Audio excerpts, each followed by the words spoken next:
What's up, you guys? My name is Miguel, fellow Xray Tech here, giving you your daily dose of radiation. In today's video, we are covering how fast do your shoes wear out while you're working in the beloved field of the radiology.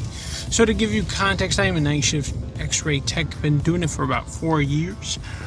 Now, if you're curious, I work ungodly amount of overtime. I'm talking about 26, 27 nights. I've been doing those for a couple of months, so I be putting a good amount of mileage on my shoes. So to give you context, most people in the medical field wear Asics, Hokas, On Clouds. Those are like the big ones. Some people wear Nikes and other ones. But those are like the standard kinds of basic. I personally wear the Asics and I wear the Hokas. So I will say when it all kind of depends on, because it all kind of depends on like if you're going onto the floor constantly or if you're more in the department. So it all kind of varies, and also depending on like your weight and how much you put in work on your shoes. Because like when I began the X-ray field, I was pretty hefty. I was weighing about 325. Now I'm at like 235, so 100-pound less. And I noticed within the first year of me working, and I was working a bunch of overtime, because I was putting more pressure on my shoes and I was working a lot of overtime. And you know, when you work night shift, you go all over the hospital running around and stuff. My shoes, and I was wearing like the Hokas Bondi, like triple double extra stuff, and I think some Asics Nimbus 25s were the two shoes I wore. I would alternate, and I maybe made it like 8 months, and then they started to wear out. They started to hurt my feet and I needed to swap them out. And then right now, since I weigh less, my shoes have pushed to about like 10 to 11 months, almost a year. You could probably push a year. So I'd say every year you would probably have to get new shoes. And it all kind of depends how you wear them out. I've noticed, depending on like how your feet work and all that stuff, like certain parts get worn out more, so there's less cushion on your shoe.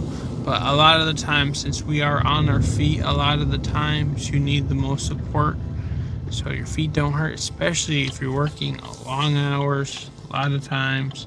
Because I remember for a little bit I did not have special like shoes. I just wore some like regular standard closed-toe shoes while I was in X-ray school, because I still didn't have the monies. And I remember by the end of those like 8 to 10 hour shifts, my feet were killing me. And it wasn't until towards the end of my clinical year that I actually bought some decent shoes. I believe it was like the Bondi Hokas, which are like 170, 180 ish. And it was a game changer. Like literally my feet didn't hurt, and it was, some people like a lot of cushion. Other people don't like too much cushion. They rather have support. It all kind of depends. I've noticed that for me, who has wide feet and kind of steps pretty heavy towards the toes, that my feet prefer, like, it feels more comfortable to wear like the Asics Nimbus, but they wear out more easier than the Hokas Bondi. The Hoka Bondi has like a thicker sole at the bottom, more cushion. Those take me I'd probably get an extra 2 to 3 months with those before they wear out compared to the Asic Nimbus. But the Asic Nimbus are more nicer, and I like them how they feel. You wear them out a little bit more faster. So that's something to keep in mind, especially if you don't want to be spending constant amount of money on shoes. I know some people enjoy, like if you see all the nurses and other medical workers, they have a little roster of amount of shoes they like to wear. But if you're me and you're on a budget, I would recommend a minimum at least 2 shoes so you can swap them out, because sometimes, especially if you're running around and your feet sweat or get hot, a lot of the times you want to leave them to breathe, so your feet aren't exactly getting fungus or other nasty athlete feet. So at least minimum 2. I would highly recommend 3 would probably be the best, but I know some people don't want to be spending $180 to $200 on shoes just for work. So that's something to keep in mind. And yeah, it's been your boy Miguel. See you on the next one.